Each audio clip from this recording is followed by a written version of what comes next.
बिस्मिल्लाहिर्रहमानिर्रहीम। अस्सलाम वालेकुम students, I am Qurratul Ayaz और आज स्टूडेंट्स हम चैप्टर 11 में टॉपिक डिस्कस करने जा रहे हैं रेट ऑफ रिएक्शन। और साथ ही स्टूडेंट्स हम रेट ऑफ रिएक्शन की डिफरेंट टाइप्स को भी डिस्कस करेंगे, जिसमें एवरेज रेट ऑफ रिएक्शन है और instantaneous rate of reaction. So let's start our lecture. Students, last lecture में हमने बेसिकली डिस्कस किया था कि केमिकल काइनेटिक्स और you can say reaction kinetics, ये साइंस की वो ब्रांच है या आप कह लें केमिस्ट्री की वो ब्रांच है जिसके अंदर हम ये डिस्कस करते हैं कि एक रिएक्शन उसकी स्पीड क्या है, वो किस स्पीड के साथ मूव कर रहा है टुवर्ड्स कंप्लीशन। तो स्टूडेंट्स, हमने ऑब्जर्व किया कि डिफरेंट टाइप्स के रिएक्शंस होते हैं, कुछ फास्ट होते हैं, कुछ बहुत ज्यादा स्लो होते हैं। फॉर एग्जाम्पल, हमारे सामने रस्टिंग ऑफ आयरन है, ये आपके सामने ट्रेन है जिसको जंग लगा हुआ है। अब एक जो बिल्कुल सही हालत में ट्रेन, वो इस फॉर्म में कुछ सेकंड्स में नहीं पहुंच सकती, कुछ घंटों में नहीं पहुंचेगी, इसको काफी ज्यादा टाइम लगेगा, बहुत स्लो प्रोसेस है, ठीक है। कई महीनों बाद ट्रेन की ये कंडीशन होगी, यानी rusting of iron is a very slow process. इसके मुकाबले में स्टूडेंट्स, अगर हम बर्निंग ऑफ पेपर उसको देखें तो आप देखेंगे कुछ मिनट्स में या आप कह लें कुछ सेकंड्स में, बहुत कम टाइम में जो पेपर है वो बर्न हो जाता है, ठीक है, ये रिएक्शन कंप्लीट हो जाता है। इसका मतलब है कि एक तरफ हमारे पास वो रिएक्शन है जो बहुत ज्यादा स्लो है और दूसरी तरफ वो रिएक्शन है जो बहुत ज्यादा फास्ट है। अब स्टूडेंट्स, हमारे माइंड में क्वेश्चन आता है कि क्यों कुछ रिएक्शंस बहुत ज्यादा फास्ट होते हैं और क्यों कुछ रिएक्शंस बहुत ज्यादा स्लो होते हैं। इस क्वेश्चन का आंसर स्टूडेंट्स हमें कोलिजन थ्योरी देती है। अकॉर्डिंग टू कोलिजन थ्योरी, इस थ्योरी के अकॉर्डिंग हमें ये इंफॉर्मेशन मिलती है कि जब रिएक्टेंट्स आपस में कोलाइड करें, कोलाइड करने का क्या क्राइटेरिया है कि एक खास एनर्जी के साथ कोलाइड करें और स्पेसिफिक डायरेक्शन में, ठीक है, स्पेसिफिक अमाउंट ऑफ एनर्जी के साथ कोलाइजन होनी चाहिए और खास डायरेक्शन में जब रिएक्टेंट्स आपस में कोलाइड करते हैं तो इसे हम फिर क्या कहते हैं, दैट इज इफेक्टिव कोलाइजन। इस इफेक्टिव कोलाइजन के नतीजे में रिएक्टेंट जो है प्रोडक्ट्स में कन्वर्ट हो जाते हैं। तो स्टूडेंट्स, अगर एक रिएक्शन के दौरान मॉलिक्यूल्स, रिएक्टेंट के मॉलिक्यूल्स के दरमियान नंबर ऑफ इफेक्टिव कोलाइजन्स ज्यादा होंगी तो रिएक्शन क्या हो जाएगा, फास्ट हो जाएगा, यानी वो तेजी के साथ प्रोडक्ट्स में कन्वर्ट हो जाएंगे। और अगर एक रिएक्शन के दौरान जो है इफेक्टिव कोलाइजन्स कम होंगी तो वो क्या होगा, उसका रिएक्शन की जो स्पीड होगी वो क्या होगी, स्लो होगी। तो स्टूडेंट्स, इसका मतलब है कि अगर हमें पता चल जाए कि एक रिएक्शन के दौरान number of effective कोलाइजन्स per unit time interval, एक खास टाइम इंटरवल के दरमियान number of effective collisions during a chemical reaction कितनी थी, तो हम बता सकते हैं कि इस रिएक्शन का रेट क्या होगा, वो फास्ट होगा या स्लो होगा। लेकिन स्टूडेंट्स, प्रॉब्लम ये है कि नंबर ऑफ इफेक्टिव कोलाइजन्स ये पार्टिकुलर लेवल पर मेजरमेंट आ जाती है, इसको मेजर करना इतना आसान नहीं होता। तो स्टूडेंट, हम वो पैरामीटर सिलेक्ट करेंगे जिसे हम आसानी के साथ मेजर कर सकें और हम बता सकें कि एक रिएक्शन का रेट क्या है, स्लो है, फास्ट है या मॉडरेट है। तो स्टूडेंट्स, वो पैरामीटर हम कौन सा सिलेक्ट करते हैं, हम चेंज इन कंसंट्रेशन मेजर कर लेते हैं।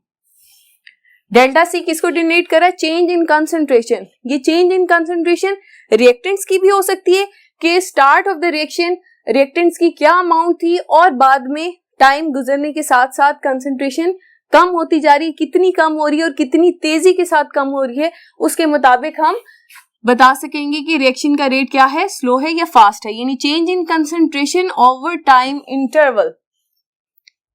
तो कंसंट्रेशन को मेजर करना हमारे लिए आसान होगा, इसलिए इस पैरामीटर को हम सिलेक्ट करते हुए एक रिएक्शन का रेट मालूम करते हैं। तो स्टूडेंट्स, हम रेट ऑफ रिएक्शन को फिर किस तरह से डिफाइन कर सकते हैं, डेफिनेशन लिखते हैं इसकी।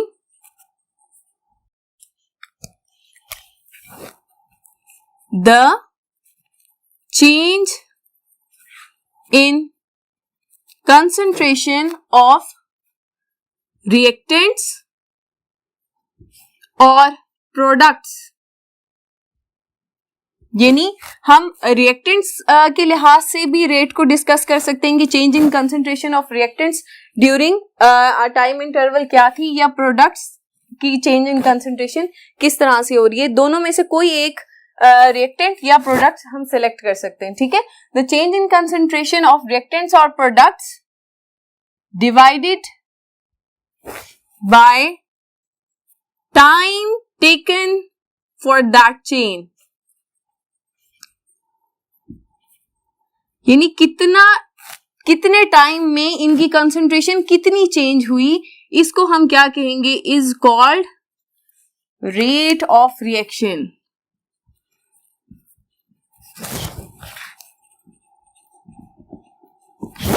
अगर इस डेफिनेशन से स्टूडेंट्स मैं रेट ऑफ रिएक्शन का एक्सप्रेशन लिखना चाहूं तो कैसे लिखूंगी, rate of reaction will B change in concentration delta C, ठीक है।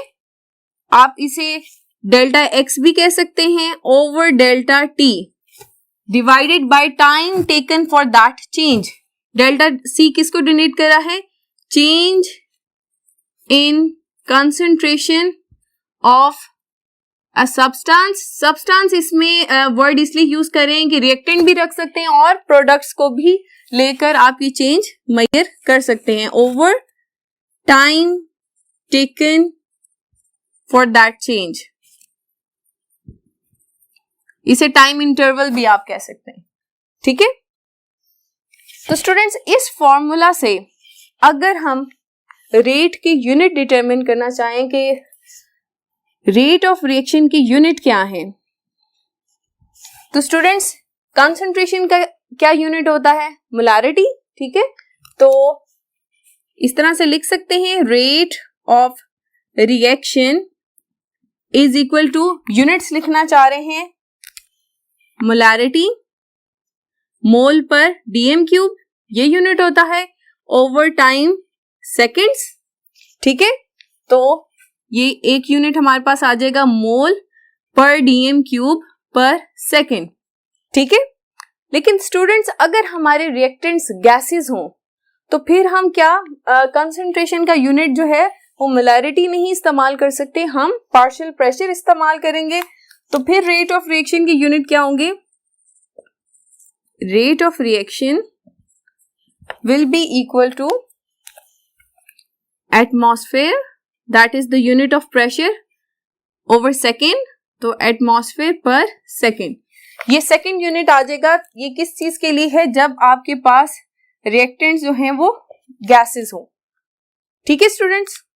फर्दर कुछ एग्जांपल्स भी हम यहां पर नोट डाउन कर लेते हैं जिससे हम बता सकें कि कौन से रिएक्शन जो हैं वो फास्ट हो रहे हैं और कौन से रिएक्शन जो है स्लो हो रहे हैं, ठीक है। अगर हम सबसे पहले फास्ट रिएक्शन लिखना चाहें तो हमारे पास आता है सिल्वर नाइट्रेट का सोल्यूशन लें, एक्वा सोल्यूशन लें और उसके अंदर अगर आप NaCl डालें तो स्टूडेंट्स आप देखें जब हमने सिल्वर नाइट्रेट के सोल्यूशन में NaCl डाला तो उसी वक्त आपके पास सिल्वर क्लोराइड के व्हाइट कलर के प्रेसिपिटेट्स अपीयर हो गए। Reaction is very fast, with in no time silver chloride के प्रेसिपिटेट्स हमारे पास अपीयर हो गए हैं। इसका क्या मतलब है कि reaction is very fast, NaNO3, ठीक है। ये सॉलिड फॉर्म में व्हाइट प्रेसिपिटेट आ गए हैं, रिएक्शन इज फास्ट, ये फर्स्ट एग्जांपल होगी हमारे पास। सेकंड हमारे पास एग्जांपल आएगी एस्टर हाइड्रोलिसिस, ठीक है। Ester that is C2H5 C double bond O C2H5, ये क्या है, डाइथाइल एस्टर है, ठीक है। एस्टर में बेसिकली क्या फंक्शनल ग्रुप मौजूद होता है, RC डबल बॉन्ड OR, ठीक है, दैट इज आर एस्टर, ठीक है। एस्टर की हाइड्रोलिसिस हम करवाएंगे, एक्सेस अमाउंट में वाटर लेंगे तो ये किस में कन्वर्ट हो जाएगा, रिस्पेक्टिव एसिड, कार्बोक्सिलिक एसिड बन जाएगा और साथ में अल्कोहल बन जाएगी, ठीक है, इस तरह से। तो ये रिएक्शन कंप्लीट होने में कुछ वक्त लगता है, ठीक है, यानी आप कह लें कि कुछ मिनट्स बाद ये रिएक्शन जो है वो कंप्लीट होता है। तो आप कह सकते हैं कि इस रिएक्शन का जो रेट है वो मॉडरेट है, ना ज्यादा स्लो है ना बहुत ज्यादा फास्ट है। इसके साथ ही स्टूडेंट्स अगर हम एक और एग्जांपल मॉडरेट की रेट की देखना चाहें, दैट इज फूड डाइजेशन, यानी खाना हजम होने के लिए भी हमें 2-3 घंटे चाहिए होते हैं ना, जब हमारा खाना खा लेते हैं तो हमें 2-3 घंटे या आप कह लें 3-4 घंटे बाद आपको दोबारा भूख लगती है, क्योंकि 3-4 घंटे में फूड के ऊपर जो एंजाइम्स होते हैं वो एक्ट करते हैं और उसे डाइजेस्ट करते हैं। ठीक है, तो फूड डाइजेशन भी हम यहाँ पर लिख सकते हैं, फूड डाइजेशन इसमें 3 to 4 आवर्स लगते हैं फूड को डाइजेस्ट होने में। तो ये एग्जाम्पल हमारे पास मॉडरेट रेट की हो सकती हैं। ठीक है, थर्ड एग्जाम्पल हम वेरी स्लो रिएक्शन उसकी देखते हैं, that is rusting of iron. Start में हमने देखा था, ठीक है, आयरन को जंग लगने में काफी वक्त लगता है, ये स्लो प्रोसेस है। तो स्टूडेंट्स आप देखें कि रेट ऑफ रिएक्शन को हमने प्रॉपरली डिफाइन किया, फिर उसका फॉर्मूला मेंशन किया, फिर यूनिट्स मेंशन किए और लास्ट में तीनों टाइप्स के रिएक्शन की एग्जांपल्स दी, फास्ट, मॉडरेट और वेरी स्लो। ठीक है स्टूडेंट्स, अब फर्दर ये कॉन्सेप्ट समझने के लिए कि change in concentration with respect to time, यानी कि जैसे रिएक्शन स्टार्ट होता है तो रिएक्टेंट्स किस तरह से उनकी कंसंट्रेशन कम होती है, प्रोडक्ट्स की कंसंट्रेशन वक्त के साथ साथ बढ़ती जाती है। इस कॉन्सेप्ट को मजीद डिटेल में डिस्कस करते हैं ग्राफिकल एक्सप्लेनेशन से। तो देखते हैं स्टूडेंट्स, हमने एक रिएक्शन कंसीडर करे हैं जिसके अंदर ए रिएक्टेंट जो है वो बी प्रोडक्ट में कन्वर्ट हो रहा है। ठीक है, और हम ये देखना चाहते हैं कि टाइम के साथ साथ कैसी रिएक्टेंट की कंसंट्रेशन कम होती है और प्रोडक्ट की कंसंट्रेशन ज्यादा होगी। ठीक है स्टूडेंट्स, ग्राफ हम प्लॉट करेंगे कंसंट्रेशन वर्सेस टाइम। ठीक है, इसके दरमियान यानी वाई एक्सिस पे हमने ली है कंसंट्रेशन, एक्स एक्सिस पे लिया है हमने टाइम। ठीक है, इस पॉइंट पे कंसंट्रेशन क्या होगी, 0, और यहाँ पर मैक्सिमम पॉइंट पे कंसंट्रेशन हाई है। ठीक है, और इसी तरह से टाइम में यहाँ 0 टाइम है और यहाँ पर मैक्सिमम टाइम मौजूद है। ठीक है, कंसंट्रेशन हम ले रहे हैं मोलैरिटी में और टाइम सेकंड्स में। ठीक है, अब ग्राफ प्लॉट करते हैं स्टूडेंट्स। आपके सामने एक बीकर के अंदर रिएक्टेंट्स मौजूद हैं, अभी कोई रिएक्शन स्टार्ट नहीं हुआ, तो आप देखें कि अभी यहाँ पर रिएक्टेंट जो है उनकी कंसंट्रेशन मैक्सिमम है। ठीक है, तो मैक्सिमम कंसंट्रेशन का पॉइंट हमारे पास कौन सा आ रहा है, दिस वन, ये मैक्सिमम कंसंट्रेशन का पॉइंट है। ठीक है, अब रिएक्शन स्टार्ट हुआ तो आप क्या चेंज देख रहे हैं कि रिएक्टेंट्स जो हैं वो तेजी के साथ कम होते जा रहे हैं और प्रोडक्ट्स तेजी के साथ बनते जा रहे हैं। ठीक है, तो अब ग्राफ में क्या चेंज आएगा, क्योंकि रिएक्टेंट्स कम होते जा रहे हैं तो रिएक्टेंट्स ये इस तरह से इनकी लाइन नीचे जाती जा रही है, जो बता रही है कि रिएक्टेंट्स की अमाउंट कम हो रही है और प्रोडक्ट्स बनना शुरू हो रहे हैं। प्रोडक्ट्स को स्टूडेंट्स मैं ये ब्लू लाइन से शो करूंगी, क्योंकि प्रोडक्ट्स बन रहे हैं तो ये 0 कंसंट्रेशन से कंसंट्रेशन बढ़ती जा रही है इस तरह से। ठीक है, इसी तरह से स्टूडेंट्स आप देखेंगे फर्दर टाइम गुजरा तो प्रोडक्ट्स अब रिएक्टेंट से ज्यादा हो गए। ठीक है, जब प्रोडक्ट्स रिएक्टेंट से ज्यादा हो गए तो ये ग्राफ फर्दर रिएक्टेंट के उससे ऊपर चला जाएगा और रिएक्टेंट की कंसंट्रेशन मजीद कम हो गई है, तो रिएक्टेंट वाला जो ये स्लोप है ये मजीद नीचे की तरफ आती जाएगी और वक्त के साथ साथ क्या होता जाएगा, रिएक्टेंट की कंसंट्रेशन कम होती जा रही है और प्रोडक्ट्स हमारे पास बनते जा रहे हैं, प्रोडक्ट्स की कंसंट्रेशन बढ़ती जा रही है। अब स्टूडेंट्स हमने अपनी ग्राफ की इस कर्व को स्टडी करना है। रेड कर्व किसको शो कर रही है, रिएक्टेंट्स की कंसंट्रेशन को, रिएक्टेंट्स को, और ये हमारे प्रोडक्ट्स इसको शो कर रही है। प्रोडक्ट हमारे पास B है, रिएक्टेंट हमारे पास A थे। ठीक है, अब स्टूडेंट्स मैं कोई भी एक पॉइंट कंसिडर करूंगी और उस पर डिस्कस करेंगे कि रिएक्टेंट्स की क्या कंसंट्रेशन है और प्रोडक्ट्स की कंसंट्रेशन क्या होगी। ठीक है स्टूडेंट्स, मैं रैंडमली एक पॉइंट सिलेक्ट करती हूं, दिस वन। अब इस पॉइंट को हम डिस्कस करने जा रहे हैं कि इस पॉइंट पे रिएक्टेंट्स की कंसंट्रेशन क्या होगी।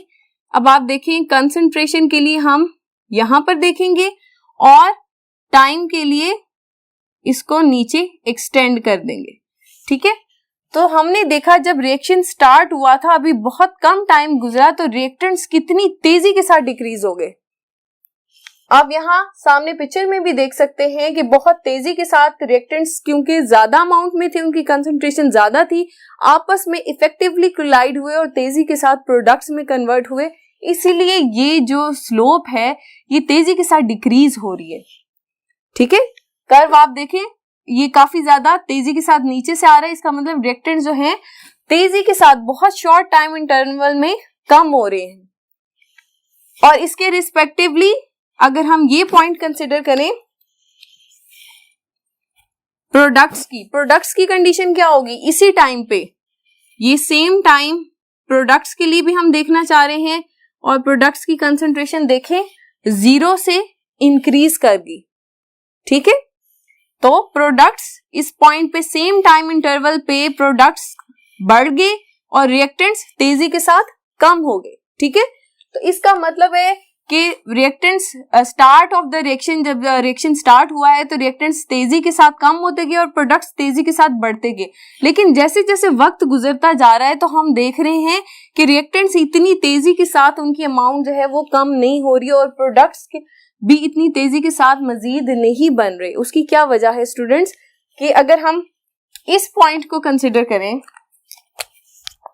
ग्राफ के इस पॉइंट को, अब स्टूडेंट्स यहां पर क्या होगा, कंसंट्रेशन देखते हैं इस तरह से, प्रोडक्ट्स की कंसंट्रेशन क्या होगी, मैक्सिमम हो गई है और टाइम काफी गुजर चुका है। ठीक है, अब इसी पॉइंट पे इसी टाइम पर अगर हम रिएक्टेंट्स को देखना चाहें कि रिएक्टेंट्स के साथ क्या हो रहा है, तो रिएक्टेंट्स की स्टूडेंट्स आप देखें रिएक्टेंट्स बहुत कम रह गए हैं, 0 के करीब आ गए हैं। ठीक है, वक्त गुजरने के साथ साथ रिएक्टेंट्स की अमाउंट कम हो गई है, जिसकी वजह से अब इफेक्टिव कोलेजन जो है वो इतनी ज्यादा नहीं हो रही, तो प्रोडक्ट्स भी कम बनेंगे। ठीक है, हमने देखा था स्टार्ट ऑफ द रिएक्शन में रिएक्टेंट्स की कंसंट्रेशन ज्यादा होने की वजह से इफेक्टिव कोलेजन या नंबर ऑफ इफेक्टिव कोलेजन ज्यादा थी और तेजी के साथ प्रोडक्ट्स बन रहे थे। लेकिन जैसे जैसे रिएक्शन या टाइम गुजरता जा रहा है तो रिएक्टेंट्स की तादाद बहुत ज्यादा कम हो गई है, जिसकी वजह से प्रोडक्ट्स की कंसंट्रेशन भी इतनी ज्यादा इंक्रीज नहीं हो रही। ठीक है स्टूडेंट्स, अगर ये रिएक्शन जो है इरिवर्सिबल होगा तो फिर एक वक्त आएगा कि ये जो लाइन है ये 0 पॉइंट पे आकर टच कर जाएगी कि रिएक्टेंट्स जो हैं वो कंप्लीटली कन्वर्ट हो जाएंगे प्रोडक्ट्स में।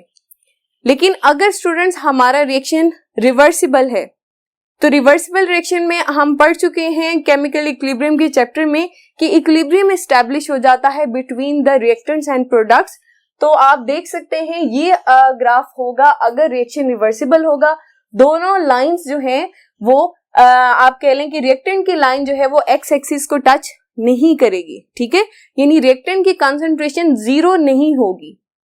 ये केस होगा अगर रिएक्शन क्या होगा, रिवर्सिबल होगा। तो इरिवर्सिबल रिएक्शन हमने यहां पर कंसिडर किया है, इस वजह से ये हमारी जो लाइन है एक टाइम पे जाके एक्स एक्सिस के साथ टच कर देगी और रिएक्शन यहां पर स्टॉप हो जाएगा। ठीक है स्टूडेंट्स, तो ग्राफ से हमने क्या चीजें इंटरप्रेट की हैं,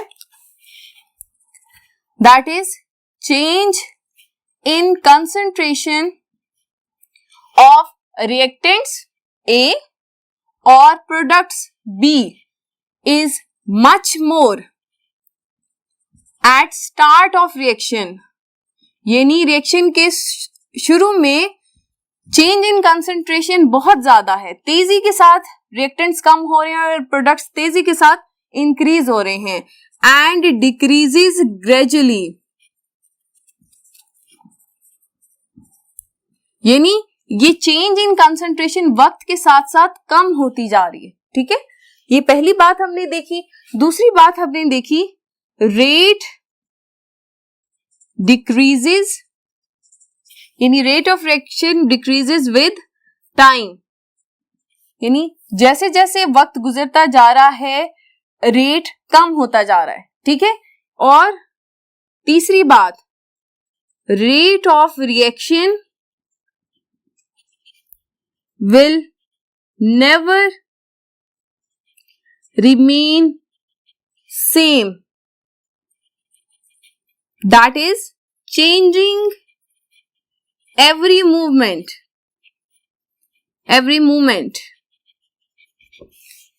इसका क्या मतलब है कि रिएक्शन जब तक कंप्लीट नहीं होता तो इस ड्यूरेशन में आप हर सिंगल पॉइंट पे अगर रेट की वैल्यू चेक करेंगे, रेट ऑफ रिएक्शन को मेजर करना चाहेंगे, तो हर टाइम यानी आप कह लें हर इंस्टेंट पे रेट ऑफ रिएक्शन क्या होगा, वो चेंज होगा, ठीक है, वो एक जैसा नहीं रहता।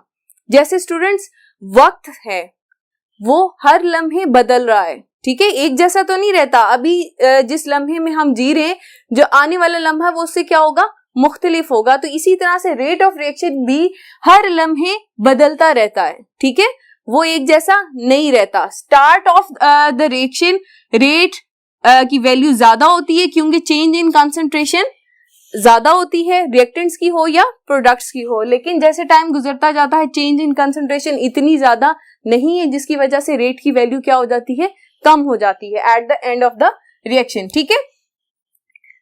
तो स्टूडेंट्स हम रेट ऑफ रिएक्शन को कैसे लिख सकते हैं, अगर हम रिएक्टेंट्स को कंसीडर करते हुए रेट ऑफ रिएक्शन मेजर करना चाहें तो हम क्या लिखेंगे, रिएक्टेंट्स हमारे क्या है, ए है, delta A over delta T. इस जब आप चेंज इन कंसंट्रेशन रिएक्टेंट्स की कंसीडर करके रेट की वैल्यू निकालेंगे तो हमारे पास वैल्यू किस में आती है, नेगेटिव में आती है, क्योंकि रिएक्टेंट्स की concentration during the reaction decrease हो रही है। लेकिन अगर आप प्रोडक्ट्स को कंसीडर करते हुए रेट ऑफ रिएक्शन को कैलकुलेट करना चाहेंगे, that is delta B over delta T, तो वो वैल्यू पॉजिटिव आएगी क्योंकि प्रोडक्ट्स जो हैं बन रहे हैं उनकी कंसंट्रेशन इंक्रीज हो रही है। स्टूडेंट्स ये नेगेटिव वैल्यू सिर्फ इस चीज को इंडिकेट कर रही है कि रिएक्शन की concentration during the time interval decrease होती है, अदरवाइज रेट ऑफ रिएक्शन की वैल्यू कभी भी नेगेटिव नहीं होती, ठीक है। ये सिर्फ कंसंट्रेशन को शो करिए, अगर हम रिएक्टेंट्स को लेकर रेट मेजर भी करते हैं तो हम उसके साथ नेगेटिव नहीं लगाएंगे, ठीक है स्टूडेंट्स। तो रेट ऑफ रिएक्शन स्टूडेंट्स, अगर हम फर्दर इसकी टाइप्स की बात करें तो रेट ऑफ रिएक्शन हम दो तरह से मेजर करते हैं, एक एवरेज रेट ऑफ रिएक्शन और दूसरा है इंस्टेंटेनियस रेट, ठीक है। एवरेज रेट ऑफ रिएक्शन का क्या मतलब है कि स्टूडेंट्स आप दो specific points, red marker use कर लेते हैं, एक ये पॉइंट अगर मैं लूं और दूसरा ये पॉइंट लूं, ठीक है, इस टाइम इंटरवल में, ठीक है, ये जो मेरे पास पूरा टाइम इंटरवल आएगा, इस टाइम इंटरवल के दरमियान जो प्रोडक्ट्स की कंसंट्रेशन चेंज हुई है, क्योंकि मैंने प्रोडक्ट की आपके लिए कर्व पे मार्क किए थे तो इसलिए मैं प्रोडक्ट की बात करूंगी। इस टाइम इंटरवल के दरमियान जो change in concentration of products आया है उसको आप क्या कहेंगे, that is the average rate. तो हम एवरेज रेट को किस तरह से लिख सकते हैं, डेल्टा एक्स क्या हो सकती है, प्रोडक्ट्स की कंसंट्रेशन, रिएक्टेंट्स भी आप लिख सकते हैं इन अ स्पेसिफिक टाइम इंटरवल, ठीक है, स्पेसिफिक टाइम इंटरवल, या आप कह लें कि दो स्पेसिफिक टाइम इंटरवल्स के दरमियान कंसंट्रेशन में क्या चेंज आया है, इसको हम क्या कहते हैं, एवरेज रेट कहते हैं। तो इंस्टेंटेनियस रेट क्या होगा, जब स्टूडेंट्स आप इंस्टेंटेनियसली एक इंस्टेंट में कंसंट्रेशन चेंज देखेंगे, ठीक है। इंस्टेंट क्या होता है, एक लम्हा मतलब कि बहुत ज्यादा टाइम इंटरवल बहुत ज्यादा कम होगा, बहुत ज्यादा शॉर्ट टाइम इंटरवल को हम क्या कहेंगे, दैट इज एन इंस्टेंट, ठीक है। तो शॉर्ट इन टाइम इंटरवल में जब आप कंसंट्रेशन चेंज मेजर करेंगे तो वो क्या कहलाएगा, instantaneous rate. D stands for very short interval, ठीक है, यानी very small change in concentration divided by very short time interval, ठीक है। तो बहुत ही छोटे टाइम इंटरवल में, यानी अगर हमारा जो रिएक्शन है वो मिनट्स में कंप्लीट हो रहा है तो आप फ्यू सेकंड्स का टाइम इंटरवल लेकर कंसंट्रेशन चेंज को मेजर करेंगे तो वो क्या कहलाएगा, इंस्टेंटेनियस रेट कहलाएगा, ठीक है students. Average rate of a reaction, जब रिएक्शन स्टार्ट होता है तो एवरेज रेट की वैल्यू हमारे पास कम आती है as comparison to instantaneous rate, क्योंकि हर इंस्टेंट पे जब रिएक्शन स्टार्ट होता है तो हर इंस्टेंट पे जो रिएक्टेंट्स हैं उनकी कंसंट्रेशन तेजी के साथ बदल रही होती है। आप देख सकते हैं ये जो कर्व हमें शो करवा रही है कि हर इंस्टेंट पे तेजी के साथ रिएक्टेंट जो है प्रोडक्ट्स में कन्वर्ट हो रहे हैं। तो इंस्टेंटेनियस रेट रिएक्शन की स्टार्ट में इसकी वैल्यू ज्यादा आती है as comparison to end of the reaction. ठीक है, at the end instantaneous rate की वैल्यू कम होगी, रिएक्शन के स्टार्ट में इंस्टेंटेनियस रेट की वैल्यू ज्यादा होगी। एवरेज रेट की वैल्यू रिएक्शन के एंड पे ज्यादा होगी। क्यों? क्योंकि फिर हम स्टार्ट और एंड का टाइम इंटरवल में कंसंट्रेशन मेजर करेंगे तो वो वैल्यू तो हमारे पास ज्यादा होगी। ठीक है, और एवरेज रेट जब आप स्टार्ट ऑफ द रिएक्शन में कैलकुलेट करेंगे तो एवरेज रेट की वैल्यू कम आएगी। आइए एक रिएक्शन का एक्सपेरिमेंटल डाटा लेकर देखते हैं कि जो हमने बात की थी कि rate of reaction decreases with time, उसको कैसे हम प्रूव करते हैं। स्टूडेंट्स, हमारे पास ये एक रिएक्शन है जिसमें A रिएक्ट्स विद B और AB प्रोडक्ट बनता है।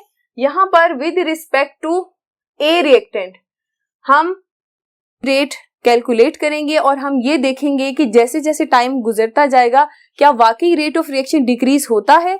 तो स्टूडेंट्स, सबसे पहले तो ये 0 टाइम है, कंसंट्रेशन रिएक्टेंट्स की 2 मोलर है। ठीक है, और प्रोडक्ट्स अभी कोई नहीं बना। ठीक है, सेकेंड 10 सेकेंड्स के बाद कंसंट्रेशन रिएक्टेंट्स की कम होगी और प्रोडक्ट्स की ज्यादा होगी।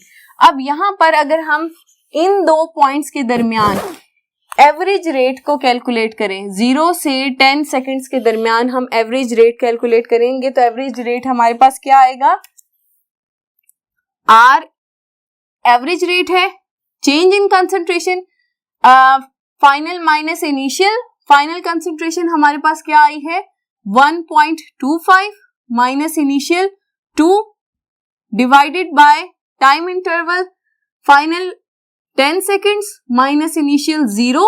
ठीक है, तो स्टूडेंट्स हमारे पास वैल्यू क्या आएगी -0.075, that is rate of reaction. हमने कहा था कि माइनस हम नहीं लगाते। ठीक है, क्योंकि रेट की वैल्यू कभी भी नेगेटिव नहीं होती। ठीक है, नेगेटिव साइन सिर्फ इस वजह से आ रहा है क्योंकि हमने रिएक्टेंट्स को कंसीडर करके रेट ऑफ रिएक्शन निकाल रहे हैं। ठीक है, अब इसी तरह से स्टूडेंट हम किसी और 2 पॉइंट्स पे रेट ऑफ रिएक्शन को कैलकुलेट करें तो फिर वैल्यू क्या आएगी। अब काफी टाइम गुजर चुका है, 40 सेकेंड्स हो चुके हैं, तो फिर हम देखना चाहते हैं कि रेट की वैल्यू बढ़ेगी या कम होगी। तो स्टूडेंट्स हम वैल्यूज पुट करेंगे। इनिशियल वैल्यू अब हमारे पास क्या है, दैट इज फाइनल वैल्यू 0.25 है minus initial value 0.5 over time interval final 40 minus 30। ठीक है, तो स्टूडेंट्स वैल्यू आएगी -0.025। ठीक है, अगेन स्टूडेंट्स माइनस हम कंसीडर नहीं करेंगे। तो हम इस कैलकुलेशन से क्या जस्टिफाई कर रहे हैं कि रेट ऑफ रिएक्शन स्टार्ट में ज्यादा होता है और एट द एंड, ये देखें नियर एंड हो रहा है ना, रिएक्टेंट्स की कंसंट्रेशन बहुत कम रहेगी, रिएक्शन एंड होने वाला है, तो रेट की वैल्यू क्या हो गई, कम हो गई है। तो ये जो हमने पॉइंट डिस्कस किया था कि रेट डिक्रीजेस विद टाइम, ये इस कैलकुलेशन से हमने जस्टिफाई कर ली। आइए स्टूडेंट्स अब हम इंस्टेंटेनियस रेट और एवरेज रेट को डिफरेंशिएट कर लेते हैं। इंस्टेंटेनियस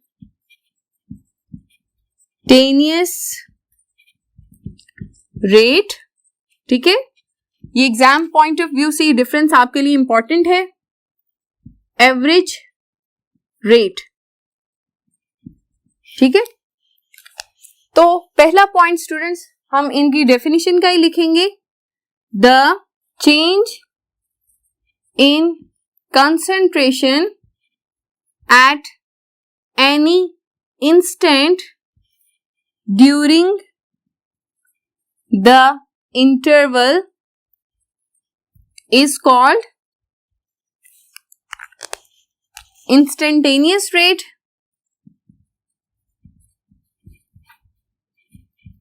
ठीक है, और इसके सामने एवरेज रेट की डेफिनेशन लिखेंगे, the rate of reaction between two specific points is called average rate. ठीक है, तो इंस्टेंटेनियस रेट को उसका एक्सप्रेशन हम किस तरह से मेंशन करते हैं?